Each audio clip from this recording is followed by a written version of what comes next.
Guys, Jai Shri Krishna. Welcome to my channel Commerce with Anshuman.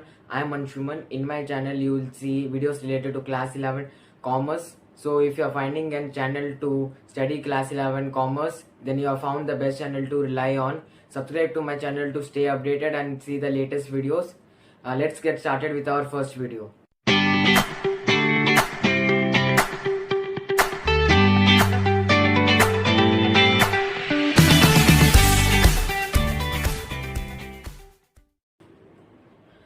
Okay, so starting our first video, let's see that the first subject of our first video is business studies. So the first chapter of business studies is business, commerce and trade. Business, commerce and trade. So in this chapter we are going to study about businesses, trade and commerce, and such as the industries in the businesses and how are business conducted, the characteristics of business, how to form a business, which are the helping pillars or the auxiliaries to trade and commerce, such as all those things we are going to study in this chapter. So the first topic of the lesson is the concept of business. The concept of business is that the term business is derived from the word busy. So the activity of being busy, or the term busy of or a person who is being busy for a long time is known as busyness. As you see, busy. Okay. Business refers to an occupation where people regularly engage in activities related to purchase, production, or sale of goods and services with the intention of earning profits.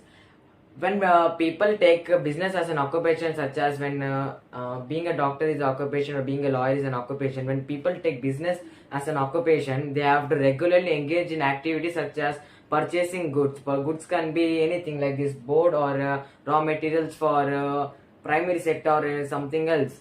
So people engage in activities of purchasing or production. After the purchase of the goods, when they do the final production to make that as a complete product, that is also one of the activities of business. And after all these two processes, when the goods or service is ready, the goods or service has to be sold. After the sales of that product, when we get the money, this whole process refers to as business. And with all this is done with the intention of earning money, because earning money is the most important thing, and not only money, profits, because profits are the main income which we get. When profit is not earned, that is not an income. The third point is the activity may consist of production or purchase of goods or sale or exchange of goods or supply of services to satisfy the needs of other people.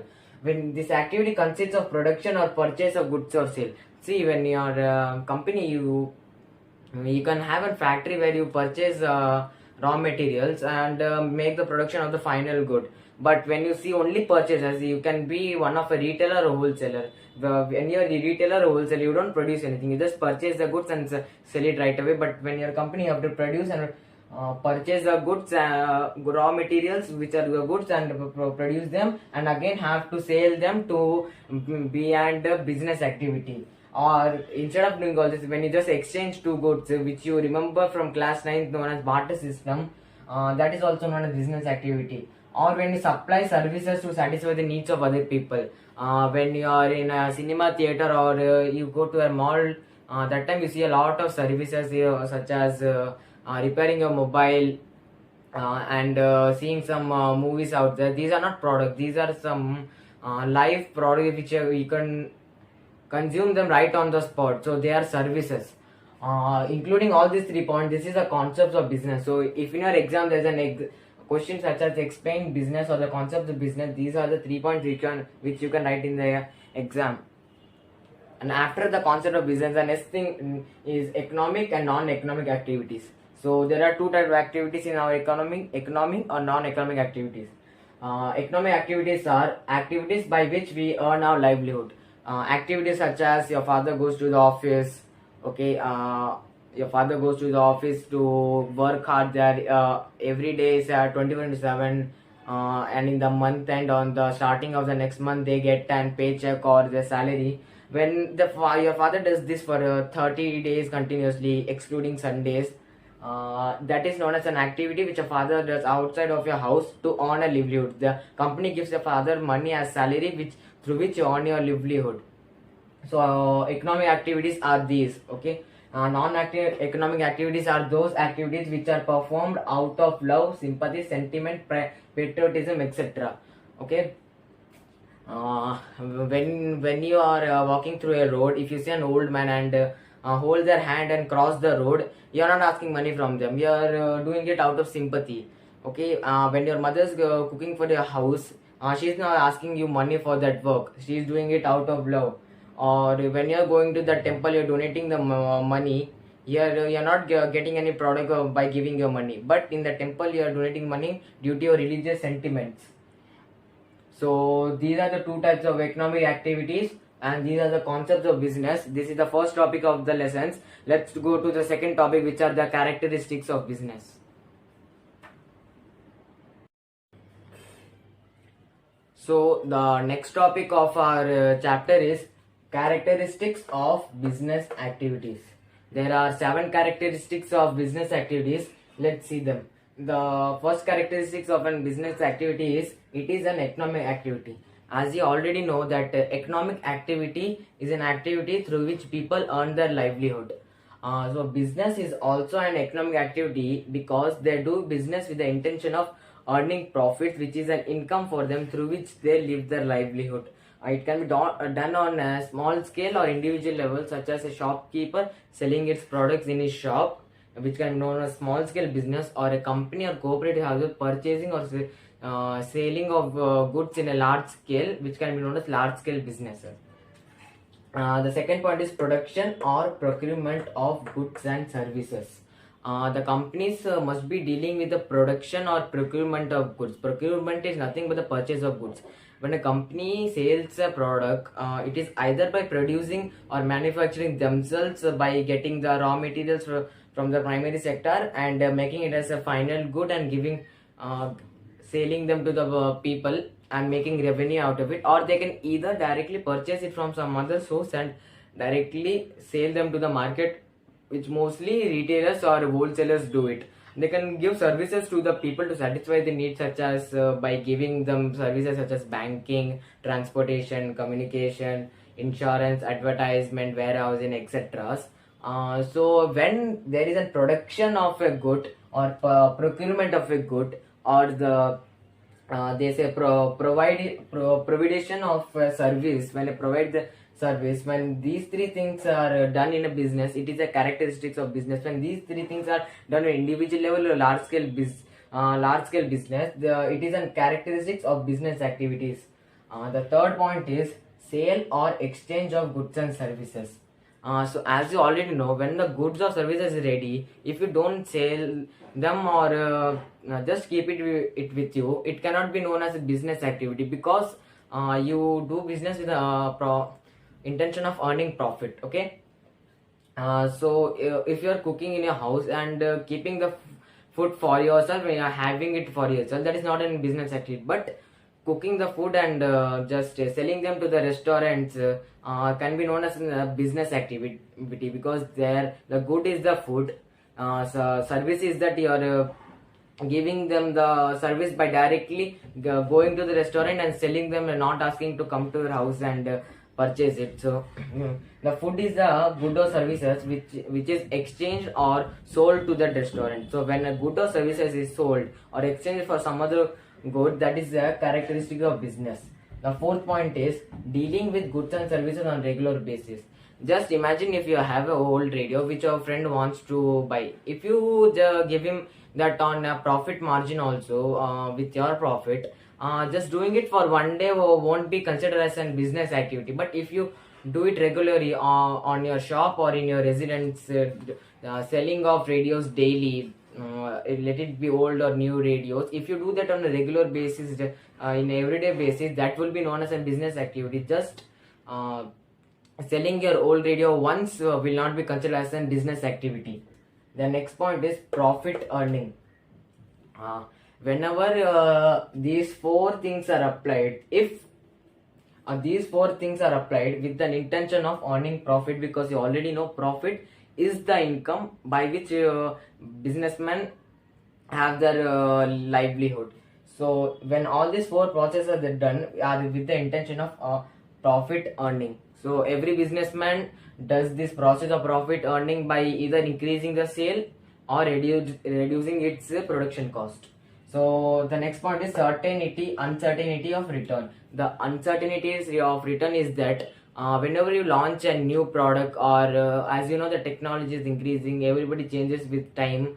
At that time, everybody wants new goods, they want innovation and new creativity and design and new types of product every time. So whenever you launch a new product, there is always an uncertainty of return, that there should be this much amount of return on your investment. When money which is capital invested in your business, you don't know in this certain given period of time how much will you get the return, or it is not certain that whether you will really get the return or not. So there is an uncertainty of return. Return is nothing but the getting the money back by giving your best in your work, but there is not a certainty of return. You have to take the risk. By risk you can come to the last point, which is element of risk. No business is there in this world which cannot have an element of risk. Whenever you introduce a new product in the market, there is always a risk of it either going down or giving an exposure of loss to you. Risks are taken only due to one reason, that is selling a new product by which you can have better sales of your company. There is an element of risk because it is a new product and you never know how will people like it or not, but you have to do it because risk can not only lead to loss, but it can also lead to profit. So element of risk is the exposure to loss or profit which you don't know what will be the outcome. So these are the 7 points which are known as the characteristics of business activities. So let's go to the next topic.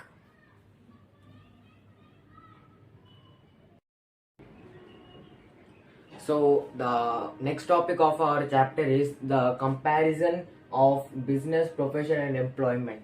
So the comparison between these three activities are like that. Let's come to the first point, which is mode of establishment. How they are established. Business are established by the entrepreneur's decision and other legal formalities if needed. Because if they are partnership from a sole proprietor, they don't need much of a legal formality, but if needed they can take it with the entrepreneur's decision to how to and what to start the business. In the profession, they must have a membership of a professional body and certificate of practice. The mode of establishment for a profession is that they should be a member of a professional body, such as a doctor appointed as a doctor in a hospital, or a doctor opening his own clinic, and he must have a certificate of practice as like their MBBS degree and so. They must have the certificate of practice. And for an employment, the employee must give an appointment letter or a service agreement. There must be an appointment letter to the employer or a service agreement between the employee and the employer. The next point is nature of work. So the nature of work in business is that they provide goods and services to the public. See, provision of goods and services to the public. They provide goods and services, various kinds of goods and services to the public. And in profession, rendering of personalized expert services. In profession, they provide their expertise services to the public. And in employment, you can see that they perform their work as per their contract or the rules of their service, like performing work as per contract or rules of service. What are the rules of service? They have to give according to the employer, they have to give that, or they have to perform their work according to their contract. The third point is qualification. The qualification that is necessary for a business is that there is no minimum qualification necessary. Anybody can open or start a business. No qualification is needed in that. No particular qualification is needed. And in profession, qualifications, expertise and training in specific field as per prescribed by the professional body is a must. So if you are a lawyer or a chartered accountant or a doctor, you must have the qualification of being them. You must be you must have an experience in those field, and you must have a training about your work and your career in that specific field.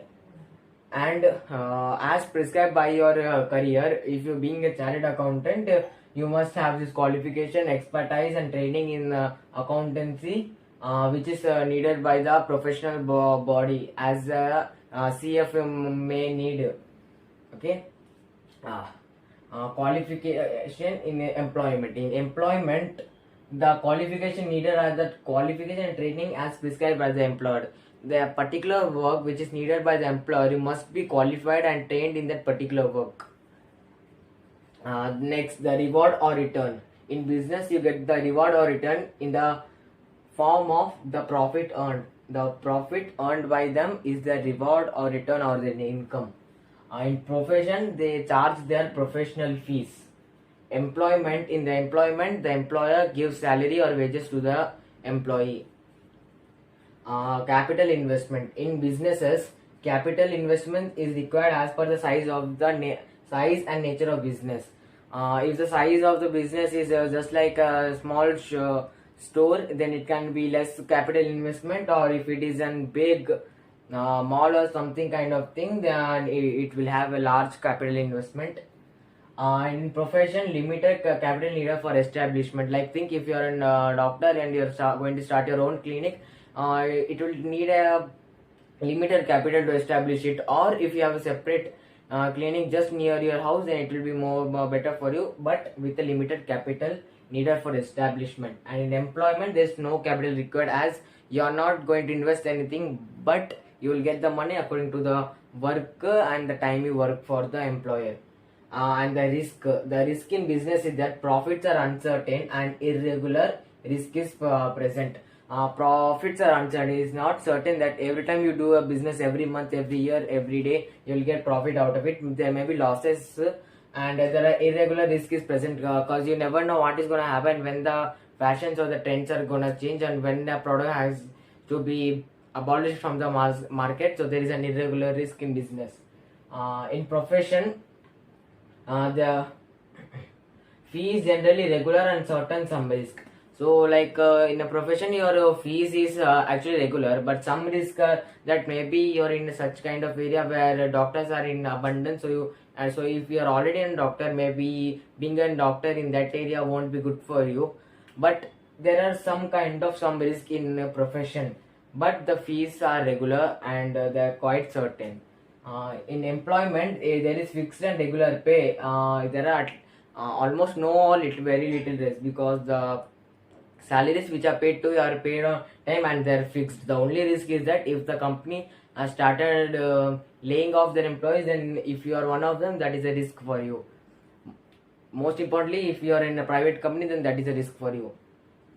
The transfer of interest. The transfer of interest is possible with some formalities in business. Think if you are manufacturing a mobile and you have to transfer your interest from mobile manufacturing company to a laptop manufacturing company, there must be some formalities of changing your company's names and some kind of things in documents, and later you can change the company from a mobile based company to a laptop based company. And in profession, it is not possible. As being a doctor, you cannot be a chartered accountant. Being a chartered accountant, you can't be a lawyer. So it is not possible to change the interest of your when you are in profession. And in employment also, it is not possible, because when the employer gives you a certain type of work, you must perform that work. Other than that, if you transfer interest in some other work, you may not get paid, because that's not the work which was given to you by the employer. The code of conduct. In business, there is no code of conduct prescribed. Code of conduct is the way to act, behave or work with the career you have chosen. Okay. In profession, the professional code of conduct is to be followed. Like being on a hospital, if you are a doctor, you shouldn't shout much in the hospital. And being a lawyer, you must not open somebody's personal information, as in a case they might provide you with the personal information and you are not allowed to share them with any other. So the professional code of conduct must be followed. And in employment, norms of behavior laid down by the employer are to be followed. When you are an employee and you are working for an employer, the employer may give you way to talk, way to behave, and how to meet in a particular person, how to speak to them. You must follow their orders, and your norms of behavior must be followed, okay, according to the employer. An example of all of this is that in a business you can have a small shop, big shop, or a factory, etc., or a company, cooperative house, or anything. And in profession, you may have legal profession. I said you as lawyer, advocate, and a judge, or some kind of thing. Or in medical profession, you can be a nurse, doctor, a surgeon, a cardiologist, anything. And as you all know, chartered accountant. And in employment, you can have a job in banks, in insurance companies, in government departments, in all of these. So this is the comparison between business, profession, employment. Let's go to the next topic.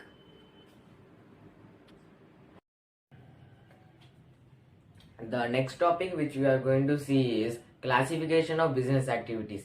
Business activities can be classified into two terms: industry and commerce. Industries are the ones where the raw materials are produced into goods and services, and commerce are the ones where the goods and services are traded. Traded means the exchange of goods and services, and the activities which help in trade, which are known as auxiliaries to trade. First, let's see the industry. In industry, there are three types: primary, secondary, and tertiary. In primary, the extraction of the goods and services, extraction of goods from the natural resources or from the environment is, and supplying them to the secondary industry is known as the primary industry. In primary industry, there are two types: extractive and genetic.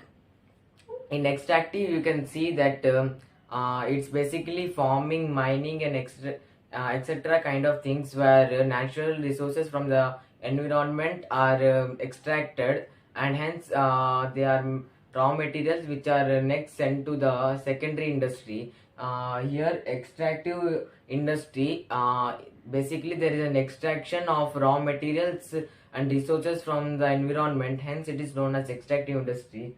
And in primary, the next type of industry is the genetic, where the breeding, reproduction, and development of plants and animals are done. Basically, here seeding and nurturing companies can be seen. For example, poultry farms, cattle breeding farms, and fish farms, where the breeding and reproduction of plants and animals are done. Here, hence it is known as genetic industry, because here genetically plants and animals are regrown, through which they can be supplied on to the next industry or directly to the consumers. In secondary, as you already know, secondary is the industry where the raw materials finally turned into a finished good and service. In secondary, there are two types: manufacturing and construction. First, let's see construction. In construction, through the word you can understand that in construction industry, the construction of bridges, dams, tunnels, etc. are done, and in this industry, the construction of all these things are done, hence it is known as construction industry. In manufacturing, as in understand from the word here, manufacturing is being done. In manufacturing industry, there are four types: analytical, the first one. Here the good or service or the raw material is analyzed and then separated from them. Here oil refinery is an example, because here crude oil is an raw material which will be analyzed and then separated into different kinds of mineral oils, petrol and diesel, etc. Hence here analyzing and separation of the raw material is done, hence it is known as analytical industry. In synthetical industry, various ingredients are added into one finished product, through which a good or service is made. Here cement industry is an example, because a lot of ingredients are mixed up to make it as a final product. In processing industry, here all the raw materials go into successive stages, one by one, processed by many stages to be made into a final product. Here sugar and paper industry are the examples. And assembling industry. In assembling industry, you can see that various components of a product are assembled together to make into one product. Examples are car, computers, and then radios. In commerce, as I already said, commerce where the exchange of goods and the activities which help in the exchange of goods are come under commerce, which are trade and auxiliaries to trade. In trade, there are internal and external trade. In an internal trade, wholesalers and retailers are the one which operate inside the country, and in external import, where products are being imported from other countries into our country. Export, where our products are being exported to other countries. And entreport, when products of other countries are imported into our country to sell it, export it again to other different countries, known as entreport. The auxiliaries to trade are the five main auxiliaries to trade are transportation, warehousing, banking and finance, insurance and advertising. Transportation is where the hindrance of place gets solved, because basically a few products or services can be done in only specific places but are needed in all the places of the country. Here transportation helps, because if cotton is made in Gujarat, it is needed all over the country. Cotton is being transported from Gujarat to other places, hence here transportation helps, and the hindrance or hindrance of place is getting disqualified. In warehousing, it is a hindrance of time, because not all the products are required all the time. Some products are required basically on a few occasions, a few period of the year. Here warehousing helps in the storage of those goods, to maintain a proper regular supply of the product and maintaining a regular price. And in the season when the products are being sold, up to them the product can be stored in a proper place, which is known as a warehouse. Hence it is known as warehousing. The next is the hindrance of risk. Every transportation or storing of a product can have a lot of risks, such as fire, theft, etc., and natural disasters. Here insurance companies come into the place, where if anything happens to the product, the compensation can be taken from the insurance companies, and hence can be escape from any kind of loss or damage. The next one is banking and finance. As you already know that in a company or a business, you need a lot of assets to be acquired, a lot of capital fund, and a lot of expenses to meet in everyday activity. Hence you need a lot of finance. Here banks are the one which help us by providing us loans and overdrafts and advances, etc., to provide us finance and funds. Commercial banks help us to get money from the importers who are outside our country, and they help us in raising capital from funds from the public.